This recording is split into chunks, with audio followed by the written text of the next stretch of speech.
अहिले जुम्ला बजारमा छौँ है। हेर्नुहोस् त मैले चाहिँ यो कन्या च्याउ होइन, कन्या च्याउ ल्याएर आएको छु। कन्या च्याउ चाहिँ यहाँ दिदीकोमा बढी रहेछ है। मैले यहाँ बोकेर ल्याएको छु, दिदीको सहयोग गरेको छु। चाहिन्छ भने सम्पर्क गर्नु होला है। हेर्नुहोस् त साग धनियाँ लोकल हो। आहा यस्तो अर्ग्यानिक खाना पाउनुभयो भने तपाईँहरूको त अब के भन्ने, हामीले त खायौँ तपाईँहरू पनि खानु होला। हेर्नु त च्याउ, यो कन्या च्याउ भन्छ होइन दिदी? हजुर।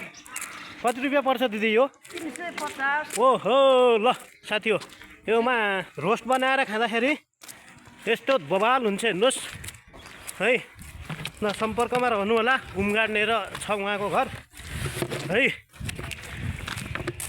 घर सेवा पनि दिन्छ होइन दिदी हामी त होइन? अनि तपाईँहरू आउनुहोस्। दिदीको टक्कै यो उमगाडमा फोन भयो भने उमगाडमै ल्याइदिनुहुन्छ। बजार आए बेला बजारमा ल्याउनुहुन्छ है।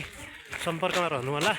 साग धनियाँ अनि लोकल खुर्सानी पनि छ उहाँसँग है। ल गाइज।